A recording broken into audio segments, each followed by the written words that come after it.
Okay, so I thought that for today, I was going to tell you you talked about how you can make linear algebra work with just regular sets. Um, like if you have like an arbitrary set, how can you bring linear algebra into the game? So, and then you'll see that is something that we will use like in a couple of weeks for this machine learning application that I told you about last time. Um, and then next week we'll do like the singular value decomposition, which I had promised. But this is actually like a useful idea. So let me just start with that first. Okay, so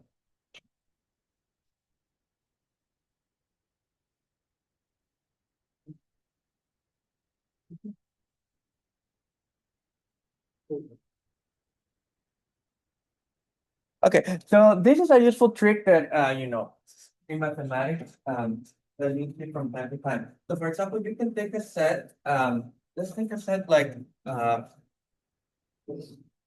1, 2, 3.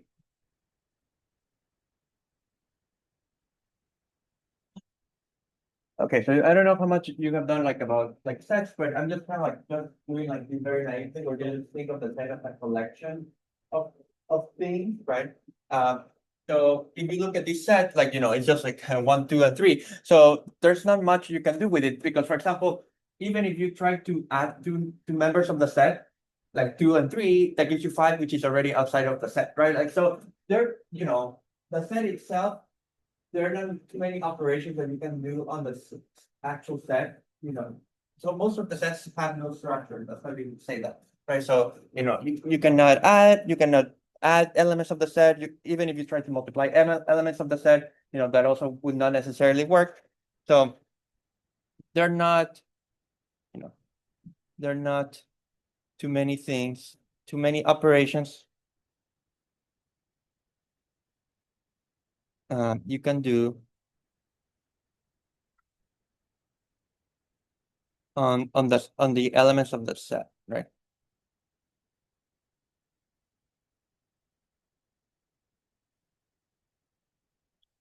But we do like linear algebra, right? So like there is a trick to bring linear algebra into play, which is that instead of like working with the set itself, we work with functions whose domain is this set and take real values. So um, from this set, okay. So the trick is to instead of working with S,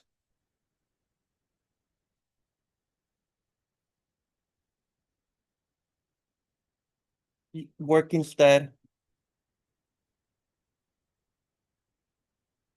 with and let me see like the notation. I don't know if I want to be super.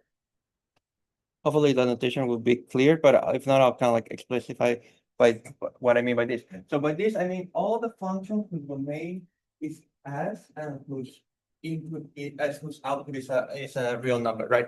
So this consists of all the functions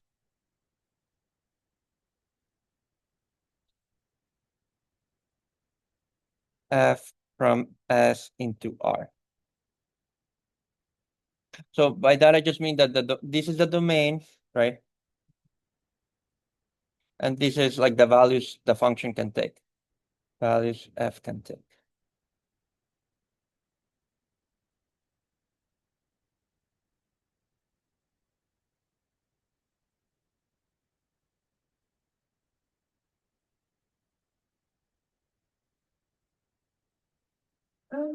In cases like the one S1, S being 1, 2, 3, you actually know what that is. Like it's kind of like before I kind of comment about this in more generality. So for example, if S is in our case of S being 1, 2, and 3, right? Um, what does it mean to have a function from this set into the reals, right? What is a function?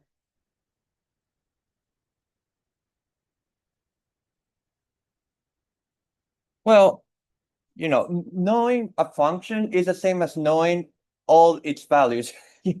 So knowing f is equivalent to knowing what f1 is, what f2 is, and what f3 is. Okay, so knowing, to determine f completely, and this is easy to do because like we're working with a finite set, right? But to determine f completely, you need to know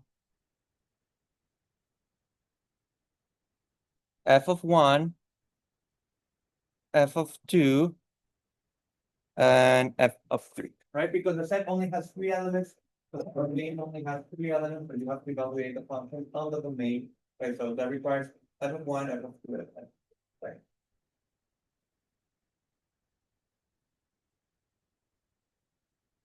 Is that okay? Is that making sense so far, so good? And like just because I want to write it in a different way, you might as well, to keep track more easily of this, you might as well write it as a vector. So you could just, I mean, this is just happens to be a number. It just happens to be a number. This just happens to be a number. So you can think of the function is like, you can think of f as producing a vector. So each function f produces a vector with 3 entries, right? A vector with 3 entries.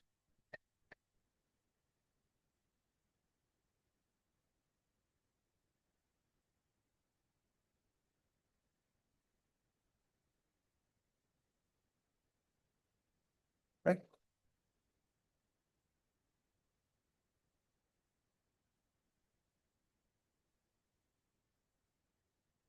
And likewise, if you have a vector with 3 entries, that gives you a function because you just make the first entry be f of 1, the second entry be f of 2, and the third entry be f of 3, right? And likewise, um, if you start with a vector v,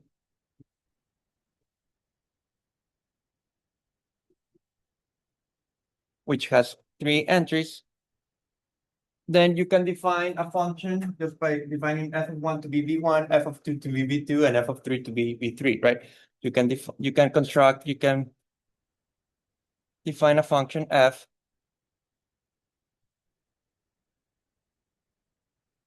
as f of 1 equals v1, f of 2 equals v2, and f of 3 equals v3.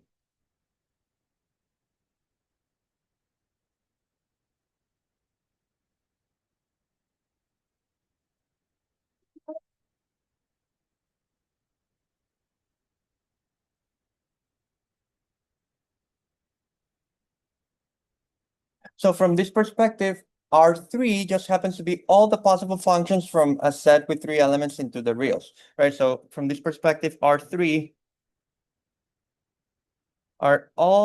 is a set of functions, all the functions from the set with 3 elements. Let me write it like this, into the reals.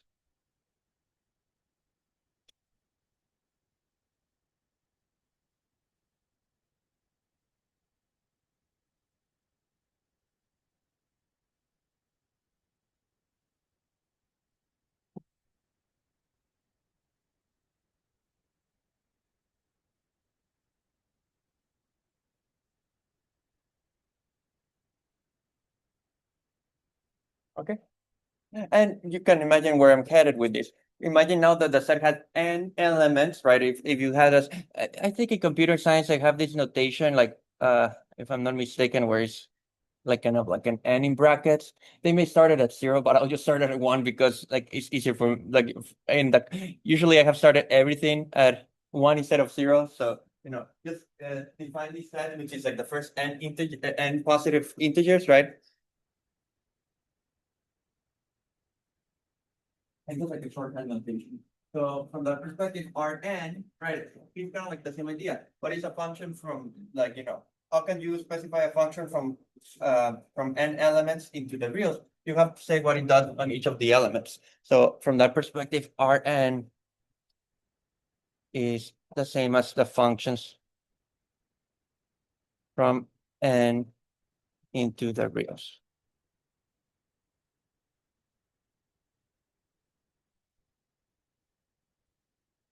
Yeah.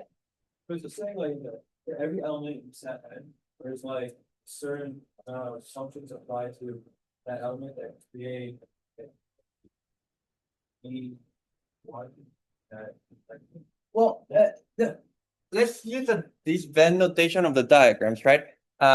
It's sometimes more useful. Think of the domain, right? Here's the domain, right?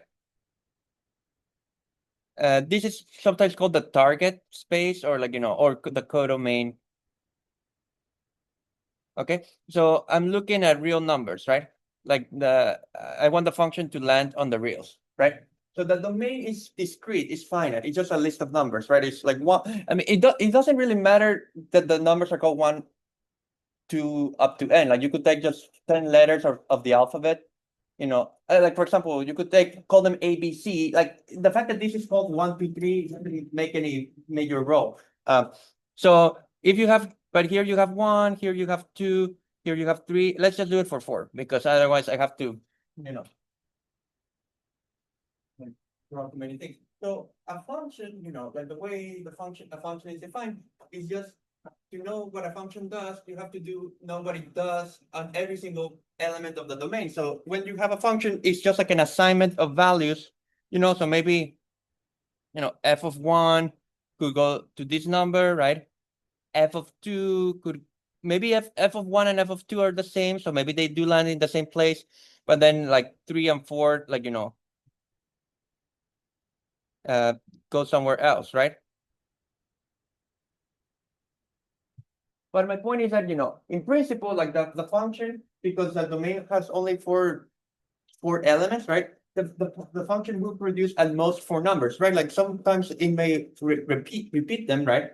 But one way to think about the output that it's producing is just by keeping track as kind of like as an ordered list of what it spits out, and that's kind of like what a vector is. If you think of a vector is just like an ordered list of entries, right? Like I think that's something, right? Like a vector is just like a first element, a second element, a third element. All of those elements happen to be numbers, and so this is essentially what the function is doing. So it's kind of like organizing the data more in this fashion, because if you do it that way, then you definitely know that this one will always refer to the second, the value of the function at 2, and so. So you said mapping to R, you map.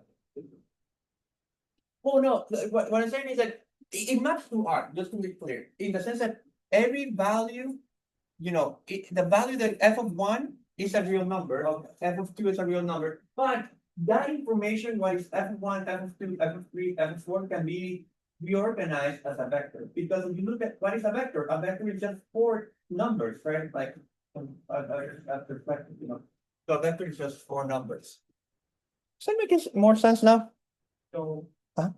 what is the value? So, R of n is what? How is that times of n? Is that a function or is that a? Right. Like what I'm saying is that if you have a function, right?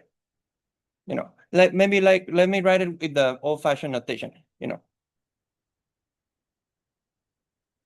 Let's just forget about this.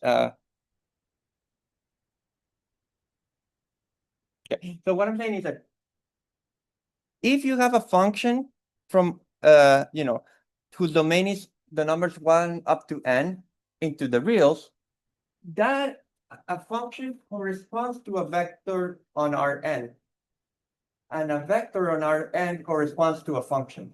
But wouldn't that say that like the function would be like the output of the function would be an element in R instead of being the output? Well, no, the thing is like the output, like actually, let's do an example maybe where the output is R2. Like I think that would clarify. Like let's do this one just to compare it better. Okay, imagine like just to go back to like let's say that the set had been 1, 2, right? But now I'm looking at functions of 1, 2, right? Into R3. Okay, so that means that f of 1 has like the output has to be in R3, right? So f of 1 is in R3, and f of 2 is in R3, right? Okay. So each of these has being in R3 has 3 numbers, right? So far so good. So let me call the numbers strategically.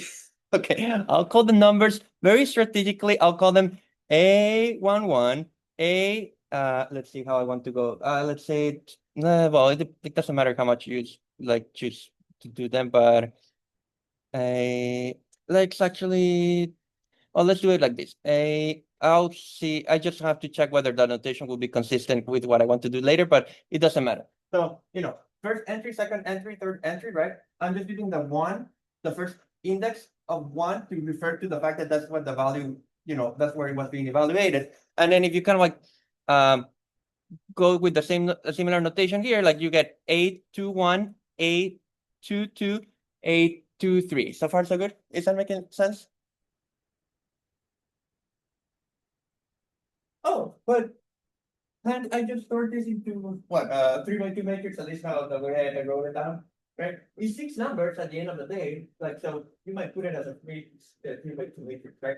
So a function from the set 1, 2 into R3 is the same as a 3x2 matrix. At least you could have done it 2x3, like that doesn't matter too much. It's just how you choose to label the entries. That's what I was like. That's important. But this is so what this means is that matrices of size 3x2 is the same as functions from the set 1, 2 into R3.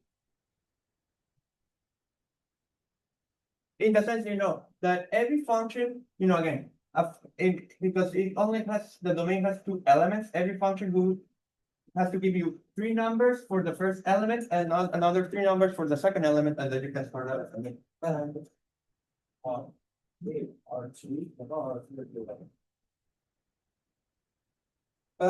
Well, I mean, let's see. So what I'm saying is that the output is like, it has to be evaluated on 1 or 2, right? And the output has three entries, right? So because each output has three entries, it requires three numbers. All the output. The output has three. Each individual thing has three entries. Each value of F1 has three entries. F1 has three entries, F2 has three entries, etc. So the way you define bond Uh-huh. is not a function, but a set of All the possible functions. Yeah. Sorry, yes. Like this means all the possible functions. Yes. Okay, that makes sense. Yeah. All the because it's right. Yes. All possible functions from 1, 2 into R3.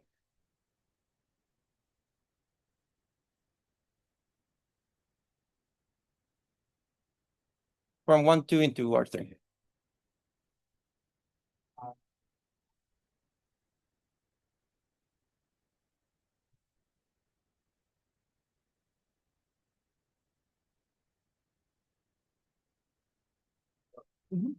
We're saying, like, okay, out of that, throw it in this magic function box, Right. and then the output, which should say it's allowed to throw into a vector or In this case, yes, because it's right, because it's being mapped into the reals or like R3 or R2DM. Yes. Okay, there's no like foundation to just say, oh, you just throw it in the vector. Well, We just it's like decided. it is a useful perspective to think about the vector or the matrix as some sort of function, and I'll explain why I'm This doing is a it. different perspective. It's a different perspective, yeah. But okay, why is a useful perspective? Because then, for example, you can think of a function like a real ordinary Calc1 function as a continuous version, of a vector, right? Because okay, what does that mean? Like, what would be a function, from R into R? It's kind of like just, you can like it's kind of like the continuous version of like a discrete set, right? Like, so this is kind of like the limit as n goes to infinity, and it's even more than that because it's continuous, right? It's not like just like a sequence, right? Actually, maybe it's a better way to start it. What is a sequence? Like, I'm sure like you were told this like in Calc 2, right? What is a sequence? A sequence is just like a function, right? What does it mean to have a sequence? It means that you have x1, x2, x3. You have like the first element, a second element, a fourth element, etc. So you have an nth element. Maybe I think they call them a1, a2. Do they use more like the letter A for that? So can the reals not be ordered? Well, okay, in this case, like, right, like, if, I mean, they are like, well, the reals are ordered under like let some people that, but they're not comfortable. So you cannot say that they come with the first element, the second. There's no way to, say which is the first, count the numbers. Yeah, there's kind of like the infinity of the reals is lot larger than the infinity of the natural numbers. Yeah, like but all that I'm saying is like if you have like a sequence, right? You might as well store that as an infinite vector, right? Like so this is a sequence. So it's an infinite vector. But in the sequence case, like it works nicely because in the sequence there's still like a first entry, a fourth, a fifth entry, etc., etc. And you can, I mean, that I guess is sometimes called like, R infinity or something like that. So you can,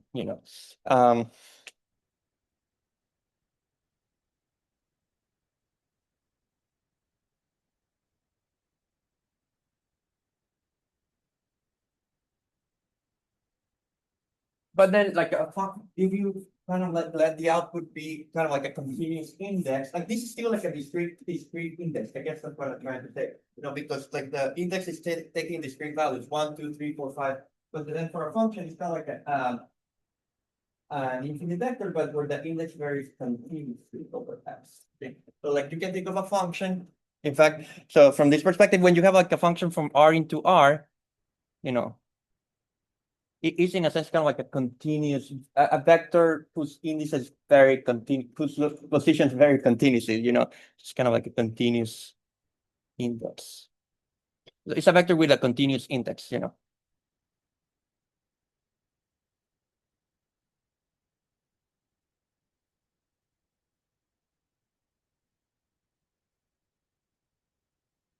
So you could, it's like for a sequence, you could write this as you could write out this instead of like usually the sequence is written a sub n, or like in this case, you can think of writing it as f sub n, and then in the case of a vector, it would be f sub x, where x is kind of like refers to the index.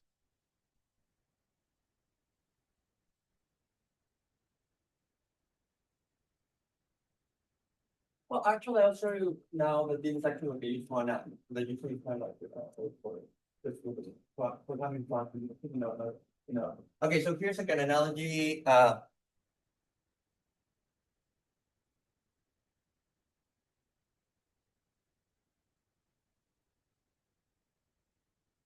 mean, this suggests like an analogy. So, for example, just to go back to our nice tensor notation, if you had a vector, right? Let's say you have a vector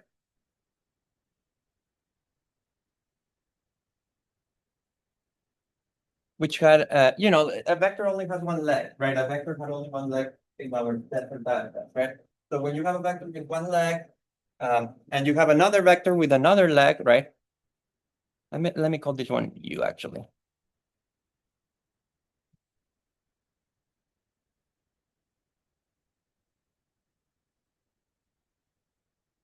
Right? You do the contraction, right? You can click it, uh,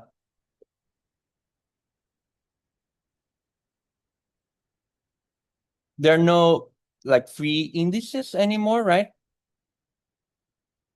So there are no, so this should give a scalar, right? And if you remember how the contraction would be, it's like all the possible products and you sum over that. So it's just like in this case, it just gives you the sum over I, right, of ui times vi, right? Which was just the dot product, right? Like this, you can think of the dot product in this way, right?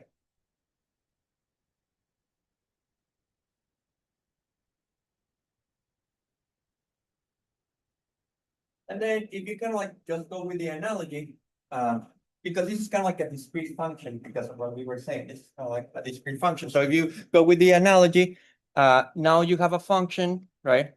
Let me write it f, but now its index is x. The index is x, not I. X is like the continuous version of the discrete index I. And then you have another function whose index is x as well. Again, it's like the continuous version of I. Then if you stick them together, right? You would think, well, okay, then I mean, like just to take the diagram seriously, you would say, well, you should try to produce a number out of this, right? And then you would try to produce like a continuous version of a sum, right? And the continuous version of a sum is kind of like an integral, right? So you would define like an integral, right? And then all the possible multiplications, instead of like, so the integral replaces the sum, and then instead of writing fi, I would write f sub x, and then g sub x, and then I have to integrate this, but f sub x and g sub x is just f of x and g of x, right? So and that actually gives you like the formula for the inner product, which is how you define the inner dot product between functions. You see, so it's kind of like a useful metaphor to have because it does suggest like formulas if you have never seen them before. So this is actually how you define the dot product between functions. Kind of like the continuous version from. Why would you write advanced GX instead of like those are. Oh no, it's just to compare it here because the index, when it's discrete, you put the index as at the bottom. So just by analogy, I'm putting the index at the bottom. But that is actually that's the point, right? What is u?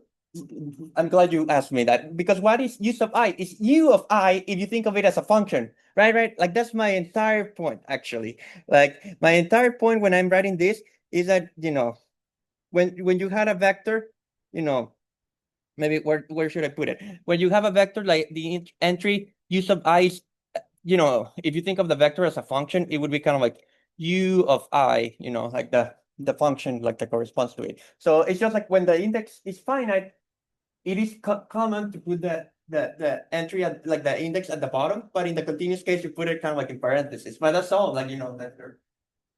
Okay, so for this continuous scenario, you imagine that you have like the fields and you're throwing it through something function f, which creates the R infinity vector, what's represented by our symbol f.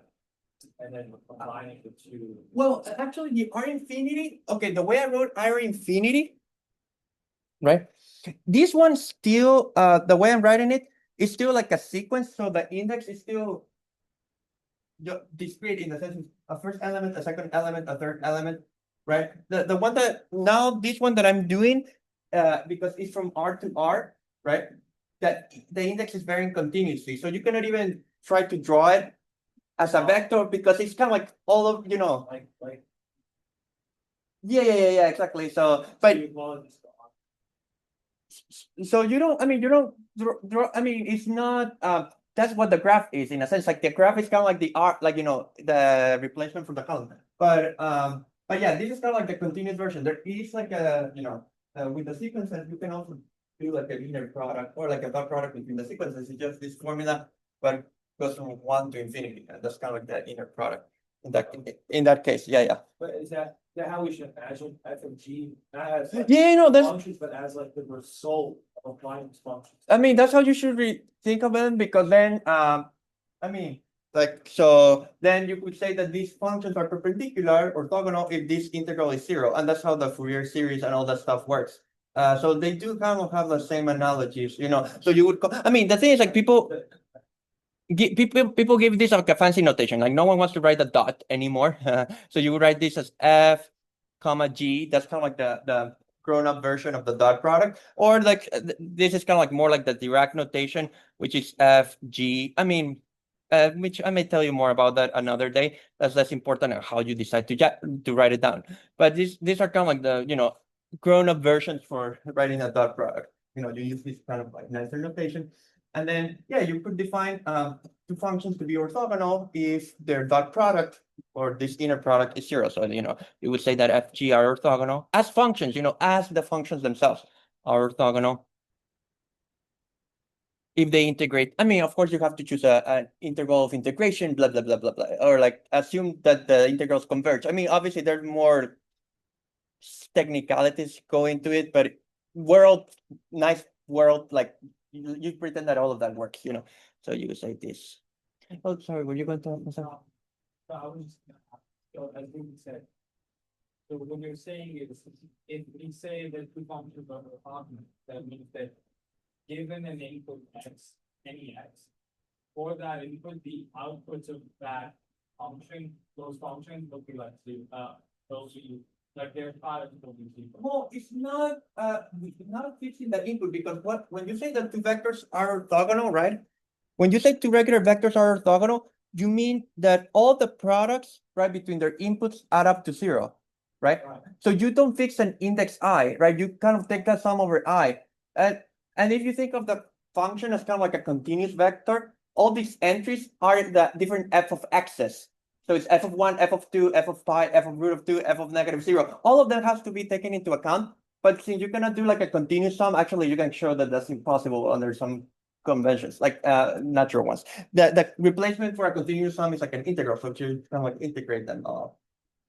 So imagine f of x, a function, and there's like a vector in space Rn where n is like a Portuguese thing. It is right. It's kind of like And an like yeah. it's just the dot product of the vector. Right. It's like yeah, if you truncate it, you could do like a grid, instead of like working with you have to kind of like truncate it and then like you kind of like sample it. That's how you call this. Like you sample it at finite number of points, but then that goes to infinity, right? Like, and then the interval itself goes shrinks to zero because it's continuous. So it's not just like an even equally straight, like the shrinking also has to be happening. Well, I guess I have a question about that. So, as you said, like shrinking, or rather having the limit over infinity for a sequence is not the same as transforming like the natural numbers into real numbers. It was like Right. it's more than like just Yeah. like is this not, like is this actually happening or Well, I mean, it is is, it something more but, common? but even when you do like, I mean, if you see a Riemann sum, how it's actually defined, when like the way that Riemann sum is actually defined, you break an interval into a finite number of intervals, and you do discretize even in the continuous case.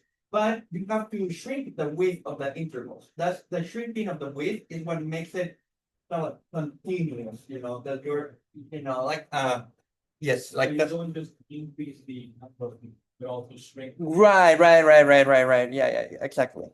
And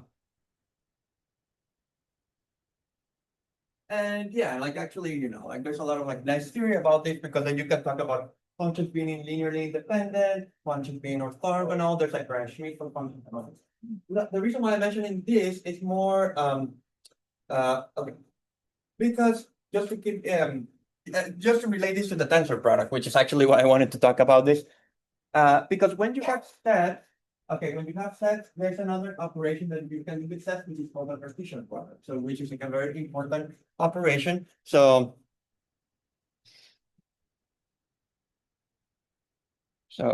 here's that. This is almost, I mean, there are things that you can do with sets which are like union of sets, intersection of sets, complements of sets. The Cartesian product is kind of like one of those operations. So I'll show you what a Cartesian product is. So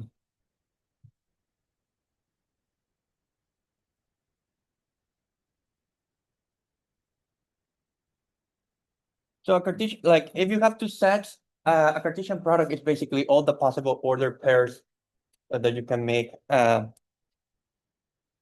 if you have two sets, S1 cross S2, which is like which has no relation with the cross product, by the way, just in case, like we just run out of symbols, so we just repeat them. So it consists of all the possible order pairs. And I'll write some examples so that you see what I mean. All possible ordered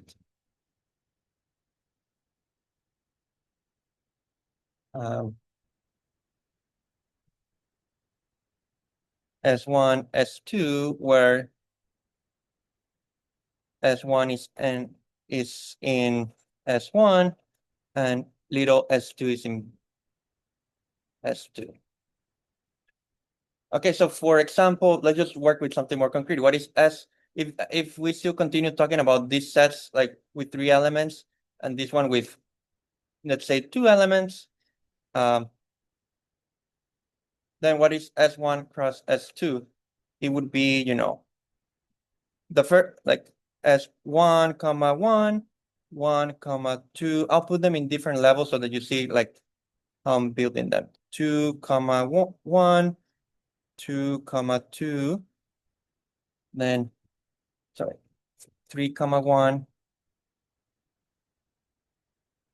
and then 3 comma 2, right? So the idea is that you do all, you know, you basically do all the possible pairs, but you want to keep track of the order, right? So, you know, the first, like an element here with an element here, an element here with an element here, and so on for the other. So that you know that the first entry always refers to the first an element in the first set, and the second entry refers to the element in the second set.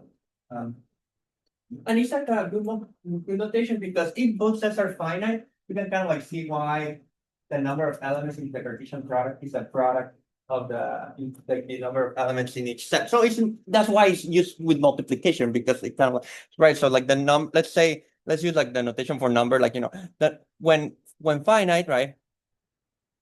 The number of S1 times S2 is the number of elements in S1 times the number of elements in S2. Is that so far so good? Is that making sense? Yeah. So it's a product, it's just a Cartesian product, but it's taking the order. Well, okay, that's why I'm headed with the tensor product because right, if you think about this, there's somewhere where something like this happened with the tensor product, right? Where you have two vectors, it gave you a matrix, right, whose size was the product of the number of entries of the vector, right? So that is not it's related to this. The idea is that you know, but yeah, I'm going to write it down in a moment. So for example, if you let's maybe still work in this example, what is functions of S1 cross S2, right? The idea is that functions, all the possible functions of S1 cross S2 into the reals, right?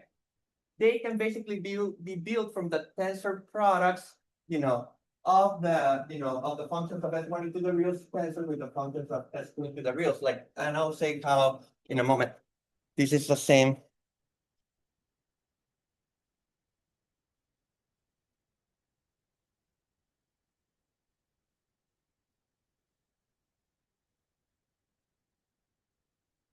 What does it mean to do the tensor product of two functions? It just means that you do the multiplications. Just multiply them, you know. No.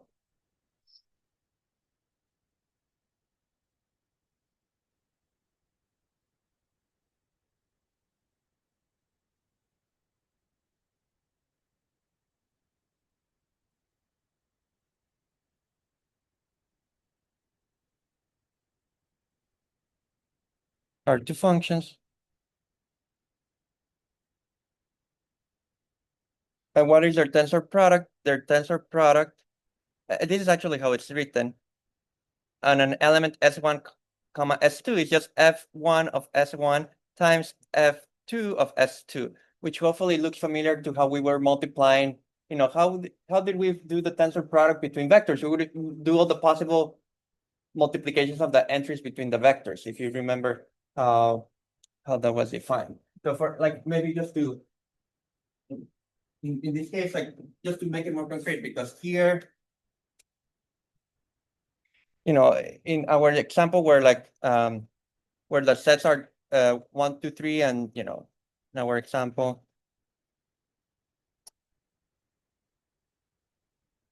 In our example where it's like functions of 1, 2, 3 into the reals.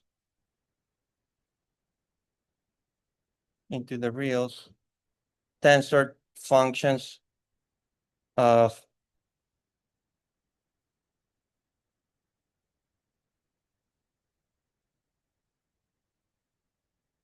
one, two into the reals.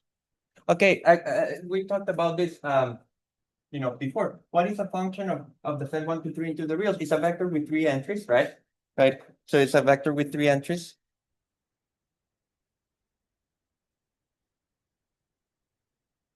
Which I'm just going to go F1 of 1, F1 of 2, F1 of 3. Oh, sorry, I should have used like the opposite color. So this one is a vector whose entries are F1 of 1, F1 of 2, F1 of 3. And what is you know, what is a function from 1, 2 into the reals? That is just no, that is a vector with 2 entries. So, but it corresponds to a different function, right? So like, like that would be f2 of 1, and then, I don't know, f2 of 2. Okay.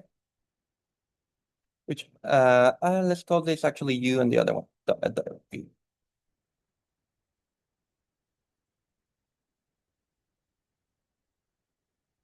So what this is saying is that, like, like the tensor product of the functions is, do all the possible multiplications between the different values that the functions I take. And that is kind of corresponds to multiplying this entry with this entry, multiplying this entry with this entry, this entry with this entry, this entry with this entry, this entry with this entry, this entry with this entry, which is how we found the tensor product between two vectors. So what I'm saying is that the tensor product between functions is defined so that it matches the tensor product of the vectors when we think of the functions representing vectors. Okay, so like as vectors, we can kind of had seen that U tensor V, if you remember, it was like, well, I guess the way I'm writing it, like, how did I do it in class? This was 3 by 1, right? And then you have to transpose it so that, like the transpose becomes 1 by 2. So it would be a 3 by 1 matrix, right? So, sorry, a 3 by 2 matrix when you do the matrix multiplication. So it gives you the,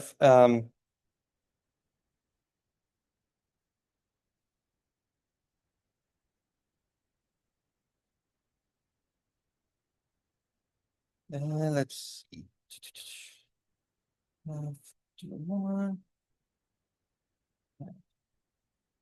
1, 1, F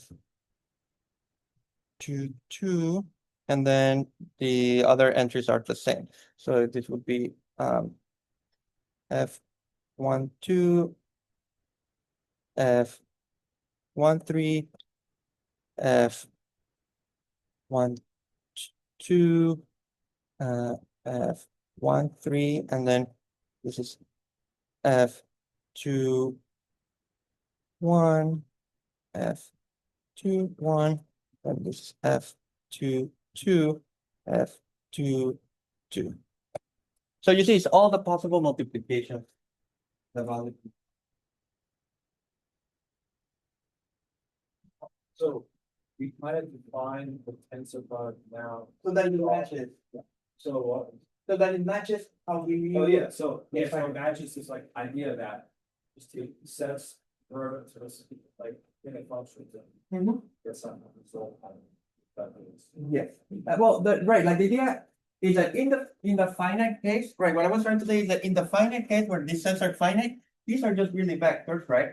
So the tensor product better be defined so that if you thought about them as vectors, it produces the same answer. So it's not like a mystery because in literally you cheat so that it gives the right answer in this case. But that allows you to generalize because this is what we are always about, like generalizing. But now when you have two functions, right? When you have two functions of continuous index, right? Like arbitrary index, like where it's not finite, let's say you have two functions of one variable, right? Like an f of x and g of x, then the tensor product is just all the possible multiplications between the different entries, but the entries are continuous. So that's a cool thing to realize. So let's just kind of like work it out.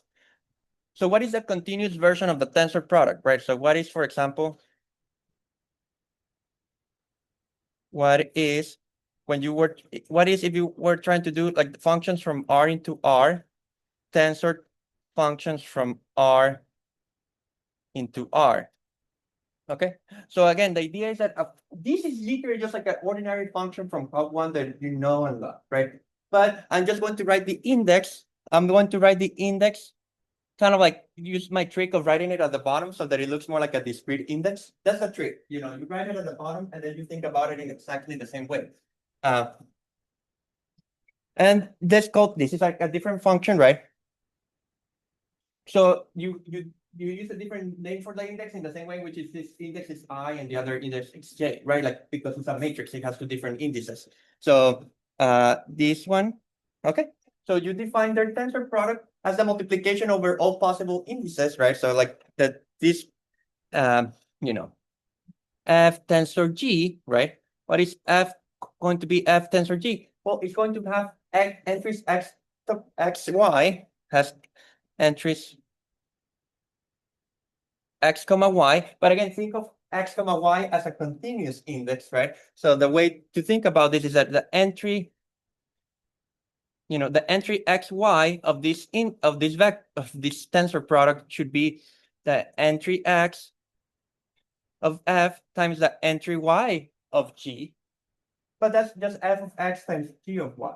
So the idea is that this becomes a function of two variables. So this is going to be a function of two variables, like the ones that you study in Calc 3. So this is just f of x times g of y. Okay. That is the entry, that is the xy entry of the tensor product. So did we just construct basically like a multivariate function from the tensor product? Exactly. So we took a one-dimensional function and brought it to higher dimensions by giving it. Right, like you started with two functions of one variable, right? And you created a function of two variables using the tensor product. Okay, yes. So are we defining though, like the multiplication has like the Cartesian product, just to make sure? Well, so what this means is that the Cartesian product is that in the sense that you could just do the Cartesian product of the domains. So that's the same as a function from R2 into R. Yeah. So like that, but the Cartesian product is done on the domains, not on the. Okay, but is that what we mean when we say like we're multiplying x, y, just think that, oh, we're doing the Cartesian product? Well, no, because this is literally the multiplication of the numbers themselves. In the Cartesian product, it's kind of like the pair. Oh, okay. That's the difference. Yeah, I see now what you were trying to ask me. All that I'm trying to say is that I want you to think of this as kind of like a continuous version of I and J, right? So like, that's why I'm putting them as subscripts at the beginning, because I and J are usually written as subscripts. But then some find as inputs. Right, but the subscripts are defined as the input. That's kind of like the trick. And so here's, for example, like a really fun thing. That's how I want you to. Okay.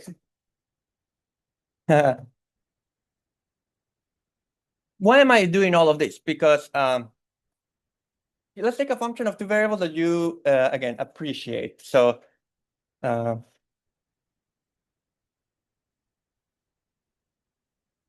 I like sine of x plus y.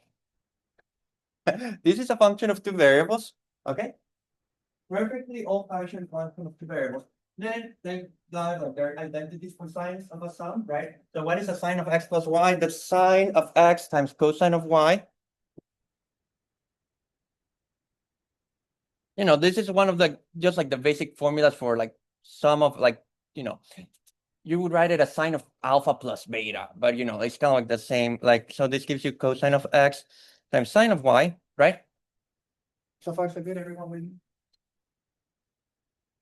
So this is the multiplication of the sine function tensor the cosine function, right? So this is sine of x is a function of one variable, right? So this is sine of x tensor cosine of y plus cosine of x tensor sine of y, right? Because literally the way the tensor product is defined is the multiplication of the corresponding values. So as you might guess where I'm going with, this has rank 2 because it's a sum, right, of two tensors, right, like pure tensors, right? Yeah. So this actually calls sometimes the separation rank for a function of multivariate function. But it's like the same tensor rank that we saw before. It is the same definition that the tensor rank that we had before. So you would say that this one has rank 2, because you can show that it's not possible to write it as just like a product of two, a function of x times a function of y. That's easy. Well, not easy, but it can be done. So this function h of xy would have tensor rank 2, for example.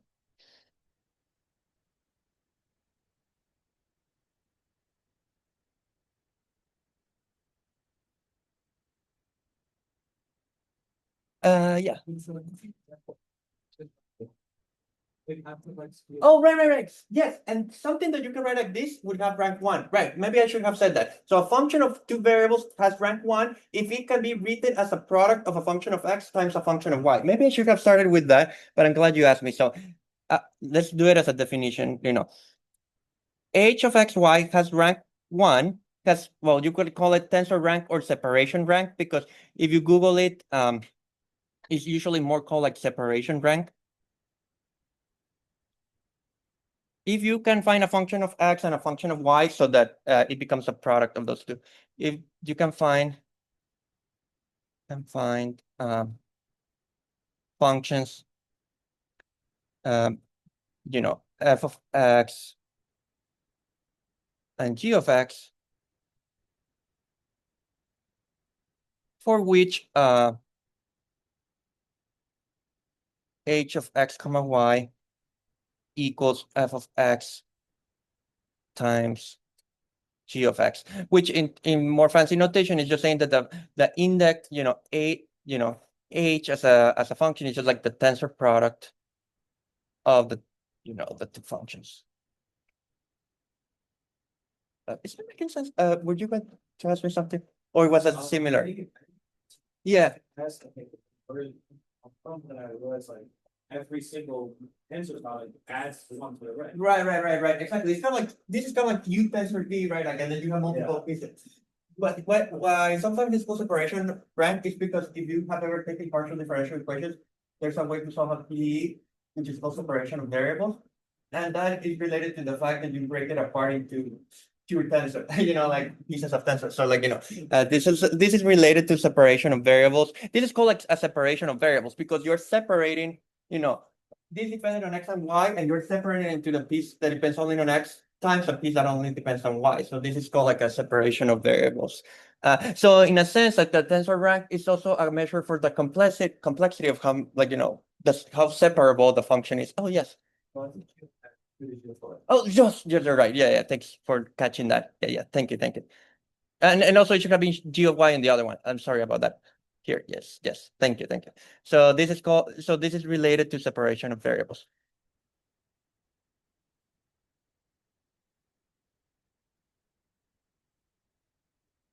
Is that okay? And Right, like universally away, you can measure the complexity of the function. well, as long as you have a notion of tensor product, you can go with the. Once you have a tensor product definition, you have a tensor rank definition. It's just that in the case of functions, as you might expect, some of the ranks are infinite, because that's where like power series and other things would come in, And so it's not. There are way more complexities here, because for example, do you want the functions to be differentiable, integral? You may ask extra requirements on the functions, and that could change the answer. Like, because if you don't ask anything about the function, there are crazy constructions in analysis that you can make a function that are continuous but almost lower differentiable. I mean, they're like really monsters that you can create. And so like you do want to maybe sometimes, if the function had derivatives, you want like the pieces to have derivatives. So like you have to get a lot more into the like the nitty-gritty of like adding conditions so that everything works out. But maybe just to finish with today, like this is like a cool analogy. So in a sense, this has two indices, right? So anything with two indices, you should think of a tensor of order two. So it should be kind of like some sort of matrix, right? So H, a function of two variables, is actually like a matrix in a sense. So like I will just explain how that works. So kind of like, and the notation of tensor contractions is kind of like useful, because what is a matrix from our perspective? A matrix is something that has two legs, right? That's really what it is. So you have two legs, and if, for example, you just feed as a vector, right? Let's say you just like contract with one of the legs.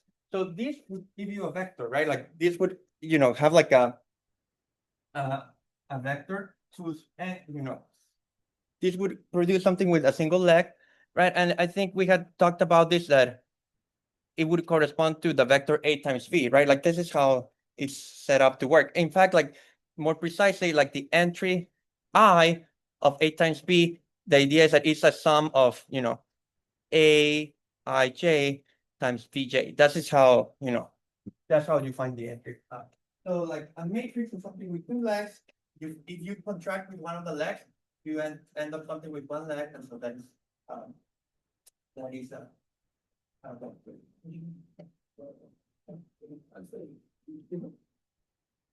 Very like properties like hydrocarbon. oh, right, yeah, and that's what I was saying. You may, depending on the context, ask for the function to be differentiable or integrable. Yeah, for it to work nicely. Otherwise, if you don't have any requirements on the functions, then probably like you won't be able to find very good answers anytime. You know? Like, what if like, I think they can be expressed as like more of a. Well, I mean, it's fine if F includes products. It's just that it can only include products of F that involving the X variable, right? And same with the G. So like what the formula for F is, that is not being constrained. So the formula, this could be like a power series. It could be a crazy thing, but it can only involve X, same with the second factor.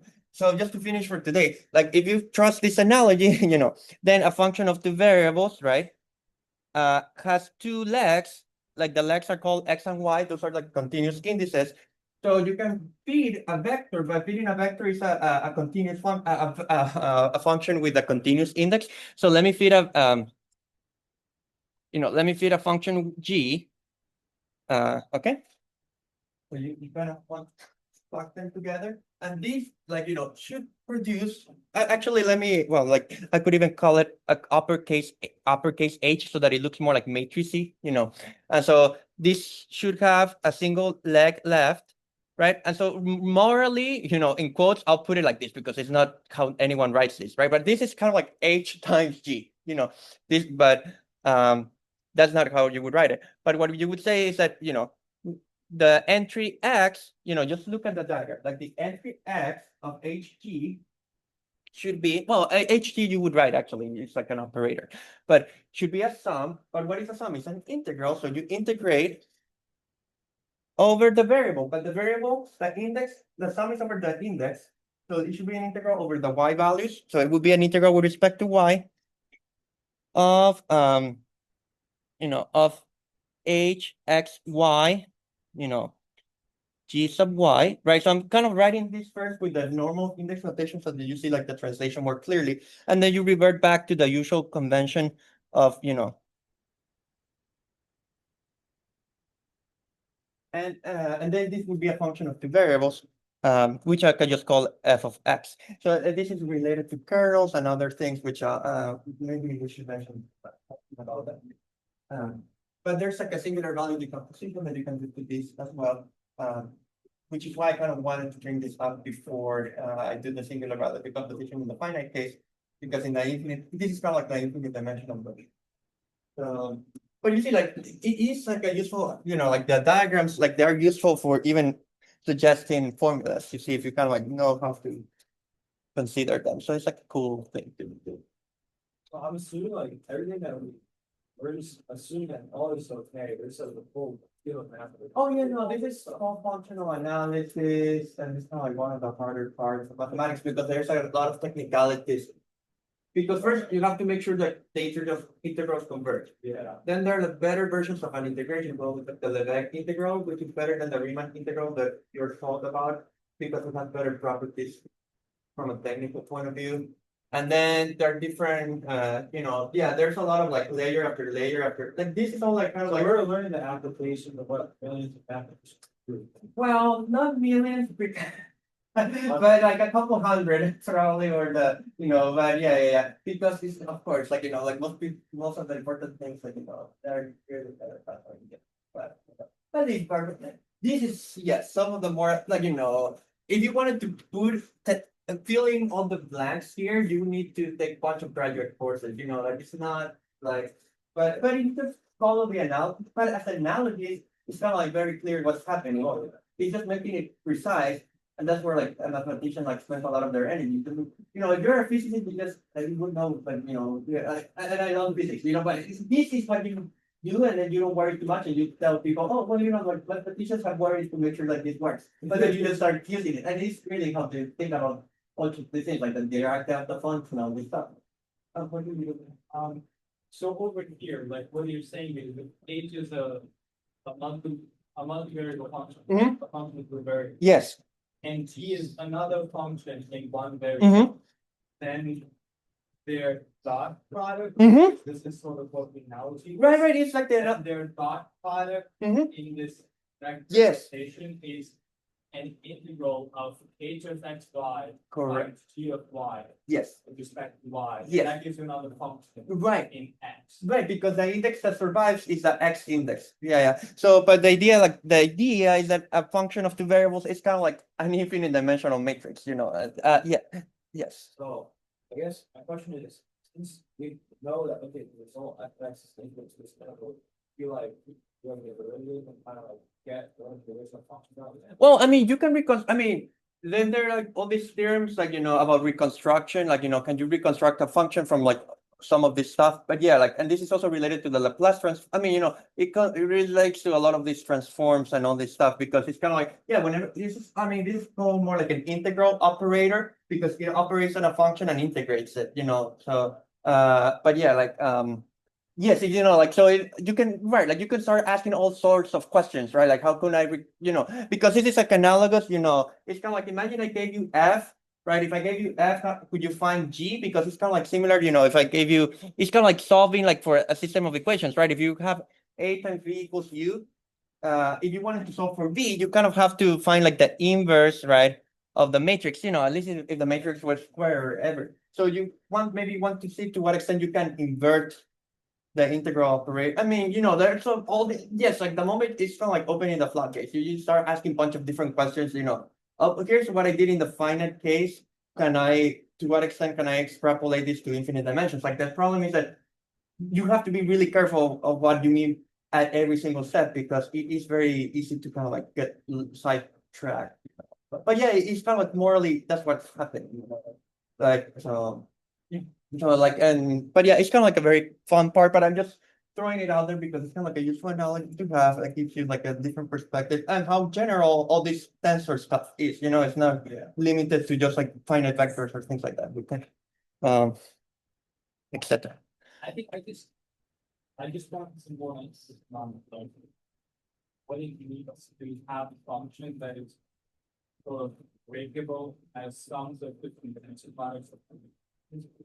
So analogous to like what we said about tensors in general, that like there's like a less rank, like there's less information stored inherently within the tensor. Or it's kind of like, right, like the smaller the rank, it's more like, okay, if the rank is 1, it's kind of like the pieces are completely independent of one another. I think that's how I had said it, right? Like, if you remember, if rank was 1, at least in this probability example that I have done, it's kind of like the coins were independent, right? So the higher the rank, it's kind of like the more correlations there are between the variables. So here you could think about it similarly, where like the higher the separation rank, the more interactions there are between the X variable and the Y variable. But again, this is all kind of like at a very conceptual level, because it's like kind of like the big picture, but in practice, you have to see how you want to implement. It's like we sort of just use this, so we were doing the wave equation, and the way we solve the differential equation is by saying that the wave equation can be written as a product of three functions. Right, like they do like a separation. Yeah, like It's it rank is. one.